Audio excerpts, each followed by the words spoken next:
దివ్యాంగుల పెన్షన్ను చట్టబద్ధమైన హక్కుగా మార్చాలి అంటూ ఢిల్లీలో ధర్నా అయితే జరిగిందండి. ప్రస్తుతం ఆయా రాష్ట్రాలు దివ్యాంగులకైతే పింఛన్ ఇస్తూ ఉంది.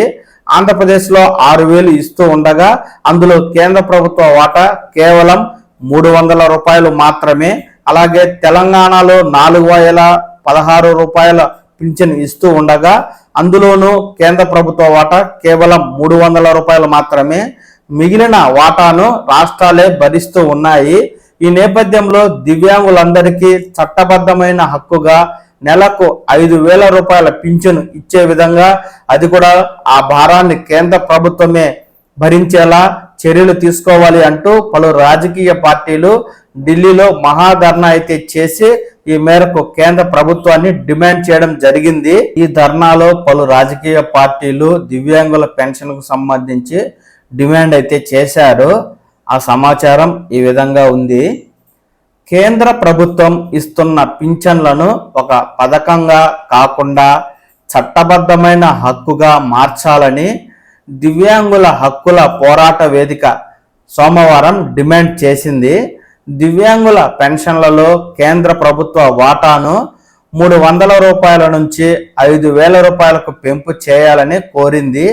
ఢిల్లీలోని జంతర్ మంతర్లో నిర్వహించిన ధర్నాలో CPM, DMK, CPI, TMC, Samajwadi party, Indian Muslim league పార్టీల ఎంపీలతో పాటు ఎన్పిఆర్డి జాతీయ అధ్యక్షులు, ఇతర నాయకులు పాల్గొన్నారు. 2011 జనాభా గణాంకాల ప్రకారం దేశంలో 2.68 కోట్ల మంది దివ్యాంగులు ఉన్నారని, వీరు గౌరవప్రదమైన జీవితం గడపేలా పింఛను మొత్తాన్ని పెంచాలని కోరారు. దివ్యాంగుల జనాభాలో 3.8% మందికే అమలు చేస్తున్న ఇందిరాగాంధీ నేషనల్ డిసేబుల్డ్ పెన్షన్ స్కీమ్ను మిగిలిన వారందరికీ వర్తింపజేయాలని డిమాండ్ చేశారు.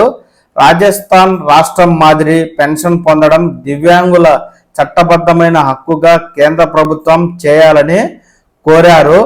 ప్రస్తుతం ఆయా రాష్ట్రాలు దివ్యాంగులకైతే పింఛన్ ఇస్తూ ఉంది. ఆంధ్రప్రదేశ్లో 6,000 ఇస్తూ ఉండగా అందులో కేంద్ర ప్రభుత్వ వాటా కేవలం 300 రూపాయలు మాత్రమే. అలాగే తెలంగాణలో 4,016 రూపాయల పింఛన్ ఇస్తూ ఉండగా అందులోనూ కేంద్ర ప్రభుత్వ వాటా కేవలం 300 రూపాయలు మాత్రమే.